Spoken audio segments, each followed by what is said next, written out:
अगर आप मेरे चैनल बायोदेवी रिंकल पर पहली बार आए हैं या आपने अभी तक मेरे चैनल को सब्सक्राइब नहीं किया है तो तुरंत सब्सक्राइब करें और नोटिफिकेशन के लिए बेल आइकन को प्रेस करें।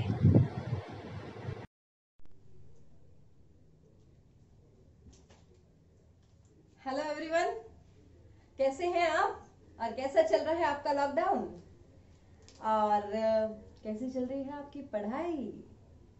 आई होप अच्छी चल रही होगी। तो चलते हैं आज फिर एक नए लेक्चर के साथ। आज का जो टॉपिक है वो हमारा है ऑटोनॉमस नर्वस सिस्टम। कौन सा टॉपिक है? ऑटोनॉमस। अब ये ऑटोनॉमस नर्वस सिस्टम जो है, इसमें अपन डिटेल में आज डिस्कस करने वाले हैं सिंपैथेटिक नर्वस सिस्टम को। बिकॉज ऑटोनॉमस नर्वस सिस्टम में दो पार्ट्स आ जाते हैं, एक हो जाता है आपका सिंपैथेटिक नर्वस सिस्टम और एक हो जाता है आपका पैरासिम्पैथेटिक नर्वस सिस्टम। अब अगर ऑटोनॉमस नर्वस सिस्टम की बात जब भी आपके दिमाग में आती है तो ऑटो वर्ड जो होता है इसका मतलब होता है इनवॉलंटरी, अपना आप से होने वाली चीजें। तो ऑटोनॉमस नर्वस सिस्टम क्या करता है? Most of the involuntary actions को रेगुलेट करता है जो अचानक से हो जाती है, मतलब आपको उसको वॉलंटरी फॉर्म में करने की जरूरत नहीं पड़ती है। ऑटोनॉमस में आप पूरी तरह से ये नहीं कह सकते कि टोटली इंडिपेंडेंट है, ऐसा वर्ड आप यूज नहीं कर सकते। आपको कहना होगा it is partially independent. Because इससे ये पार्शियली इंडिपेंडेंट वर्ड मैंने क्यों बोला? बिकॉज ये सीएनएस से समहाउ कनेक्टेड भी रहता है और उसको भी उसकी हेल्प भी लेता है कहीं ना कहीं ये। तो autonomous nervous system is a partially independent and it control involuntary actions. Involuntary actions में मैंने आपको पहले भी बताया था कौन कौन सी हो जाएगी, जो जिस पर आपकी इच्छा नहीं है, मीन्स आपका पेरिस्टाल्टिक मूवमेंट है, आपकी हार्ट रेट है, तो ये सारी जो है इन सबको रेगुलेट कराने का काम कौन करेगा? ऑटोनॉमस नर्वस सिस्टम करेगा। और ऑटोनॉमस नर्वस सिस्टम में भी अपन जिसकी बात करने वाले हैं वो हो जाएगा सिंपैथेटिक नर्वस सिस्टम। कौन सा हो जाएगा? सिंपैथेटिक। अब ये सिंपैथेटिक नर्वस सिस्टम की जब भी आप बात करते हो तो सिंपैथेटिक नर्वस सिस्टम एक ऐसा सिस्टम है जिसमें बहुत सारे कंपोनेंट्स भी आ जाएंगे, आपको कुछ पर्टिकुलर वर्ड्स को डिस्कस करना पड़ेगा। फॉर एग्जांपल इसमें एक हो जाता है आपका सिंपैथेटिक चेन। क्या हो जाता है? Sympathetic chain. एक हो जाएगा आपका प्री और एक हो जाएगा आपका पोस्ट और एक हो जाएगा आपका कोलेटर। अब ये प्री पोस्ट और ये सारे है ना, इसके यहाँ पे बीच में गैंग्लियोनिक शब्द में लगाने वाली हूँ तो उसको मैं बताऊंगी क्या होता है। प्री गैंग्लियोनिक फाइबर्स और उसके साथ ही ये जो पोस्ट गैंग्लियोनिक, इसके नीचे आ जाएगा पोस्ट गैंग्लियोनिक फाइबर और ये कोलेटरल गैंग्लिया। अब इससे भी फाइबर्स निकले हुए होते हैं। अब ये जो सिंपैथेटिक चेन की जब भी आप बात करते हो तो सिंपैथेटिक चेन जब आपको क्लियर होएगी तभी आपको प्री एंड पोस्ट वाली बात समझ में आएगी। ये सिंपैथेटिक चेन जो होती है ये 21 गैंग्लियॉन्स की बनी होती है। 21 गैंग्लियॉन्स बोला है मैंने, मतलब कंटिन्यूअसली कितने गैंग्लियन हो गए? 21 गैंग्लियॉन्स हो गए और वो क्या बना रहे हैं? सिंपैथेटिक चेन बना रहे हैं। अब लेकिन अभी गैंग्लियन क्या होते हैं? आपको ये वर्ड सब नए लग रहे होंगे ना, तो मैं गैंग्लियन भी बताती हूँ। फर्स्ट ऑफ ऑल अगर अपन किसी गैंग्लियन की बात करें तो गैंग्लियन एक ऐसी स्ट्रक्चर होती है, मान लीजिए ये आपका एक गैंग्लियन है, पूरा फूला हुआ सा है, बल्जिंग स्ट्रक्चर है। कोई भी गैंग्लियन एक ऐसी स्ट्रक्चर होती है जिसमें लॉट्स ऑफ सेल बॉडीज, एक ऐसी structure which consist of lots of cell bodies and looks like a swelling। ठीक है, साइडों में आपको स्टिकर फॉर्म में वो स्वेलिंग वाली स्ट्रक्चर दिखती रहेगी। तो यानी जो फुली हुई स्ट्रक्चर है जहां पर क्या हो रहा है, बहुत सारी सेल बॉडीज आकर वहां क्या हो रही है? मर्ज करी हुई है और वो फूल कर एक स्ट्रक्चर बना रही है, उसे अपन कहते हैं गैंग्लियन। और ऐसे कितने गैंग्लियन यहाँ सिंपैथेटिक चेन के अंदर हो जाएंगे? Near about 21। ठीक है, तो अब सबसे पहले अपन सिंपैथेटिक चेन की बात करते हैं। सिंपैथेटिक चेन में कितने गैंग्लियॉन्स हो जाएंगे और कैसे हो जाएंगे वो देखते हैं अपन।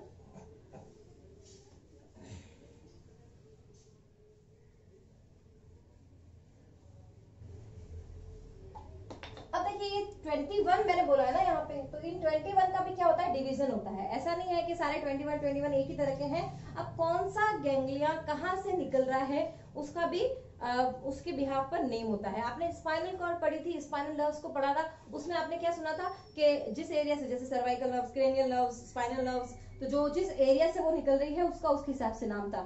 थोरेसिक से निकल रही थी तो ऐसा था। तो इस 21 का भी क्या होता है, डिवीजन होता है। कैसा है, मान लीजिए ये 21 है, इसमें से जो 3 होते हैं वो कहां से निकलते हैं, कहां प्रेजेंट होता है, सर्वाइकल में, सर्वाइकल गैंग्लिया, ठीक है। उसके बाद 12 जो होते हैं ये होते हैं थोरेसिक में। उसके बाद 5 जो हो जाएंगे वो कहां होते हैं, लंबर में। और 1 जो हो जाता है वो हो जाता है सैक्रल।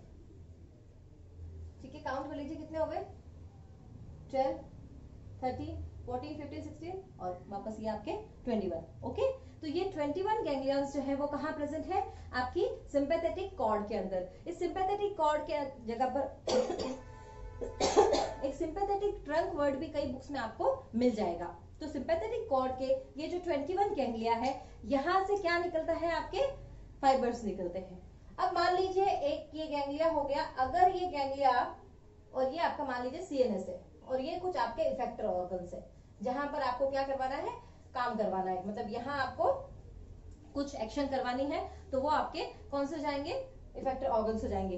अब ऐसे गैंग्लियास या सॉरी ऐसे फाइबर्स जो कहां से कहां आ रहे हैं, यानी गैंग्लिया से सीएनएस, यानी यहाँ के बीच में अगर कोई कनेक्शन है फ्रॉम सीएनएस गैंग्लिया, तो वो कौन से हो जाएंगे, प्री, कैसे हो गए, प्री गैंग्लियोनिक फाइबर। और अगर वही गैंग्लिया, उस गैंग्लिया से कोई फाइबर निकलकर कहां जा रहा है, इफेक्टर ऑर्गन की तरफ, जहां पर वो फंक्शन होने वाला है, उस इफेक्टर ऑर्गन की तरफ अगर वो जा रहा है, तो वो कौन से हो जाएंगे, पोस्ट गैंग्लियोनिक फाइबर्स। कैसे हो जाएंगे, पोस्ट गैंग्लियोनिक। अब वो कैसे होंगे वो अपन डिस्कस करते हैं। तो प्री और पोस्ट का मतलब तो समझ में आ गया। अब कुछ गैंग्लियंस जो होते हैं वो एब्डोमिनल पार्ट में प्रेजेंट होते हैं, उन्हें क्या कहा जाता है, उनके लिए भी एक वर्ड यूज किया गया है, उन्हें बोलते हैं कोलेटरल। और ये 3 तरह के होते हैं कोलेटरल वाले, एक हो जाएगा आपके स्योलिक, एक हो जाएगा आपके सुपीरियर मेसेंट्रिक, और एक हो जाएगा आपके इंफीरियर मेसेंट्रिक। ठीक है, तो ये मैंने आपको तीनों तरह के कोलेटरल फाइबर्स और प्री और पोस्ट ये सारे डिस्कस कर लिए। अब ये कहां से ओरिजिनेट हो रहे हैं, किसके बिहाफ पर इनको क्या नाम दिया रखा है, मतलब कोई गैंग्लिया अगर सीएनएस की तरफ कनेक्शन में है, तो मतलब गैंग्लिया से पहले उसका कनेक्शन है ना प्री, तो इसके लिए अपन ने उसको कौन सा वर्ड दिया है, प्री गैंग्लियोनिक फाइबर। अब वो गैंग्लिया के पीछे की तरफ इफेक्टर ऑर्गन के पास जा रहे हैं, तो वो पोस्ट हो गए। अब ये गैंग्लियास कैसे है, आपने स्पाइनल कॉर्ड की स्ट्रक्चर पढ़ी थी, तो स्पाइनल कॉर्ड कैसा सेंटर में है, तो स्पाइनल कॉर्ड के दोनों तरफ इनकी पोजीशन होती है। मान लीजिए ये आपकी स्पाइनल कॉर्ड है और ये स्पाइनल कॉर्ड के इधर की तरफ भी ये गैंग्लियंस इस तरह से प्रेजेंट है, ठीक है, और इधर भी इनका क्या हो जाएगा, गैंग्लियोनिक सिस्टम हो जाएगा, यानी दोनों तरफ वो प्रेजेंट है। और वो कैसे, सर्वाइकल रीजन से भी निकल रहे हैं और थोरेसिक रीजन से भी निकल रहे हैं, लंबर रीजन से भी निकल रहे हैं और नीचे के सैक्रल रीजन से भी निकल रहे हैं। जब भी ये इन पोजीशन से निकल रहे हैं, तो ये स्पाइनल कॉर्ड से इस तरह से कनेक्शन हुआ इसका, तो स्पाइनल कॉर्ड किसका पार्ट है, सेंट्रल नर्वस सिस्टम का पार्ट है। तो ये वाले सारे गैंग्लियंस कैसे हो जाएंगे, प्री सिंपैथेटिक। और अब ये यहाँ गैंग्लियन से ये अंगों की तरफ इंफॉर्मेशन जा रही है। मान लीजिए ये आपके हार्ट की तरफ कोई इंफॉर्मेशन गई है, ये आपके हार्ट की तरफ इंफॉर्मेशन गई है या कहीं और भी गई है ऑर्गन में, तो ये सारा कैसे हो गए, इफेक्टर ऑर्गन हो गए, तो ये सारे गैंग्लिया कैसे आ जाएंगे, पोस्ट गैंग्लिया हो जाएंगे। ठीक है, और यहीं से स्पाइनल कॉर्ड वाले एरिया से जो गैंग्लिया निकल रहे हैं और इस ट्रंक को पार करते हुए एब्डोमिनल रीजन में है, तो वो 3 तरह के मैंने आपको बता दिए। कौन कौन से हो गए वो, सीलिक, मेसेंट्रिक, सुपीरियर और इंफीरियर वाले। ओके, तो ये थोड़ा गैंग्लिया का कंसेप्ट आपको समझना पड़ेगा, तभी आपको पता चलेगा सिंपैथेटिक नर्वस सिस्टम काम कैसे करता है। और मोस्ट इंपॉर्टेंट बात, जो पोस्ट वाले होते हैं वो एड्रेनलिन को एज ए न्यूरोट्रांसमीटर रिलीज करते हैं। जब भी सिनेप्सिस करवाते हैं तो वहां पर क्या करते हैं, एड्रेनलिन को रिलीज करते हैं। और आपको पता है एड्रेनलिन कैसा है, स्ट्रेस के अंदर काम करता है ना एड्रेनलिन, तो इसकी वजह से जो पोस्ट वाले हैं उन सबके लिए एड्रेनर्जिक करके एक वर्ड दे रखा है, इन्हें क्या कहेंगे, एड्रेनर्जिक। क्या बोलेंगे इन्हें? एड्रेनर्जिक। पोस्ट वालों के लिए वर्ड, क्योंकि ये क्या कर रहे हैं? न्यूरोट्रांसमीटर एड्रेनलिन को रिलीज कर रहे हैं। तो ये तो हो गई आपकी सारी गैंग्लियंस और प्री पोस्ट फाइबर इन सब के बारे में बात। अब जो भी आपको मैंने रेशियो बताया था, रेशियो में मैंने क्या कहा? 5:3 कहां पर है? सर्वाइकल रीजन में। और ये सारे प्री की बोल रही हूँ ना मैं, प्री वाले जो है वो 3 कहां पे होते हैं? सर्वाइकल में। 12 कहां होते हैं? थोरेसिक में। एंड 5 कहां होते हैं? लंबर में। और 1 कहां होता है? सैक्रल में। तो आपको ऐसा पता चल रहा होगा ना, ज्यादा अमाउंट कहां पर है? थोरेसिक और लंबर रीजन में। यानी प्री गैंग्लियंस कहां पर ज्यादा प्रेजेंट है? थोरेसिक और लंबर रीजन में। इसीलिए इनके लिए एक और टर्म यूज की जाती है, वो हो जाएगा थोरेको lumbar flow. थोरेको lumbar outflow. Clear? यानी इन्हें क्या कहेंगे? थोरेको लंबर आउटफ्लो। क्यों कहते हैं? क्योंकि ये ज्यादा कहां प्रेजेंट है? थोरेसिक और लंबर रीजन्स में प्रेजेंट है। अब मान लीजिए आपके साथ कैसा हुआ है, आप कहीं जंगल में घूमने गए थे और बहुत ही अच्छे से, मतलब आप एकदम फोटोग्राफी कर रहे हो, सेल्फी वेल्फी ले रहे थे, और अचानक से आपके सामने कौन आ जाता है? शेर आ जाता है। उस सिचुएशन में क्या होगा? वो फंक्शंस कौन कराता है? Sympathetic nervous system. बिकॉज आपको क्या हो गया है? स्ट्रेस हो गया है। अब जैसे ही स्ट्रेस होता है, उस स्ट्रेस को रेगुलेट करवाने के लिए कौन सा नर्वस सिस्टम काम करता है?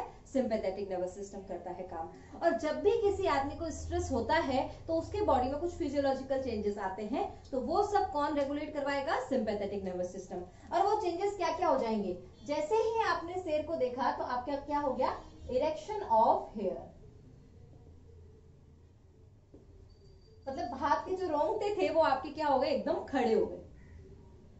फटी, मतलब नॉर्मल भाषा में बोलो ना, फुल फटती है उस टाइम की। देखा शेर को, सामने दिख रहा है, आप करूं तो करूं क्या? और क्या होता है? स्वेटिंग, पसीना। ठीक है। अब उस तीनों कंडीशन, दोनों दो चीज तो हो गई, आपकी स्वेटिंग हो गई, और आपकी पुतलियां, जैसे आप किसी शॉकिंग चीज को देखें, हाँ, आपकी जो प्यूपिल है वो डायलेट हो जाती है, तो उसे कहते हैं डायलेशन ऑफ प्यूपिल। ठीक है। अब ऐसी कंडीशन में हमारा जो बॉडी के अंदर गैस्ट्रिक जूस वगैरह होता है उसका अमाउंट डिक्रीज हो जाता है, मतलब उस समय गैस्ट्रिक जूस वगैरह रिलीज नहीं होता है। और अब तो अपन कह सकते हैं स्लो डाउन क्या हो जाएगा आपका? Peristalsis movement.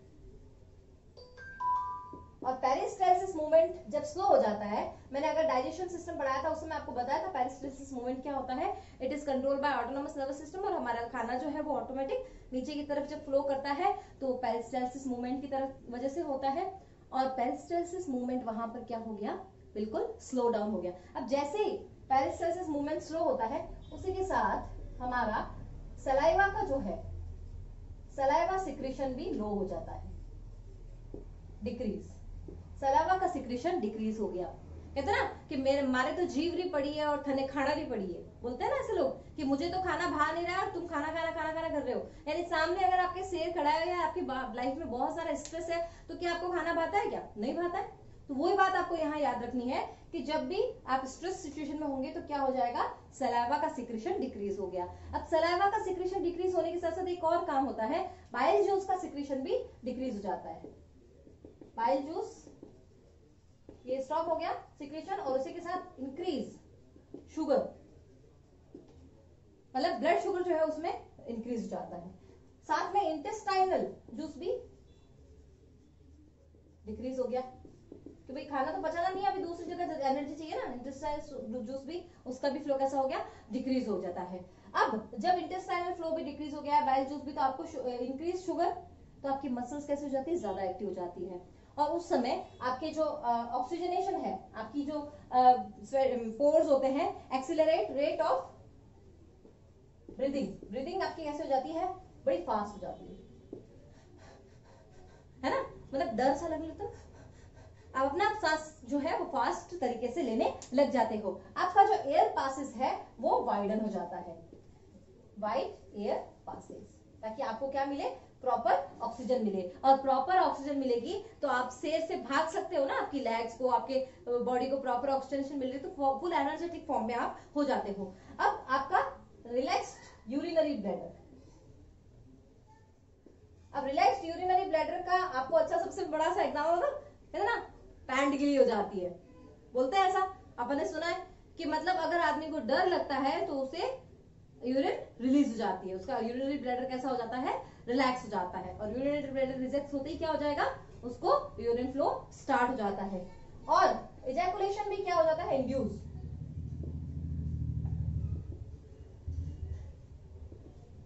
हार्ट रेट कैसी हो जाती है आपकी, इंक्रीज हो जाती है। आपका बीपी भी कैसा हो जाता है, ब्लड प्रेशर हाई हो जाता है, और ब्लड प्रेशर हाई क्यों हो जाता है, क्योंकि आर्टरीज उस टाइम क्या हो जाती है, कॉन्स्ट्रिक्ट हो जाती है, बिल्कुल छोटी हो जाएगी, आर्टरीज कॉन्स्ट्रिक्ट होगी तो क्या हो जाएगा, बीपी इंक्रीज हो जाएगा। तो ये कुछ सारे इफेक्ट्स है जो कौन कॉज करा देता है, सिंपैथेटिक नर्वस सिस्टम कॉज करा देता है, और ये दो हार्मोनों के हेल्प से करता है, एड्रेनलिन और नॉन एड्रेनलिन दोनों की हेल्प से। और एड्रेनलिन को आपको पता है स्ट्रेस हार्मोन यानी 3F रिएक्शन में ये वर्क करता है। तो ये सारे काम जो हो रहे हैं वो किसके हो जाते हैं, सिंपैथेटिक नर्वस सिस्टम में। और जब मैं आपको पैरासिम्पैथेटिक नर्वस सिस्टम डिस्कस करूंगी ना, तो वहां पर यही सारे काम क्या हो जाएंगे, उल्टे हो जाएंगे। तो आपको अगर एक बार ये याद हो जाते हैं तो आप बिल्कुल पैरासिम्पैथेटिक को भी इजीली लर्न कर सकते हैं। आपको इनको याद करने के लिए बस इमेजिन करना है कि आपकी सबसे ज्यादा जब आपको डर लगता है तो आपके साथ क्या क्या सिचुएशंस होती है। ओके, तो यहां तक जो था अपना क्या था, ऑटोनोमस नर्वस सिस्टम का पार्ट 1 था, जिसमें मैंने सिंपैथेटिक नर्वस सिस्टम को डिस्कस किया है। अगर आपको कहीं पर भी कोई डाउट है या कुछ समझ में नहीं आया है तो डेफिनेटली आप मुझे कमेंट बॉक्स में लिखकर भेज सकते हैं। और ये थोड़ा सा मतलब इजी पोर्शन ही कह सकते हैं आप इसको, इजीली आपको लर्न हो जाएगा।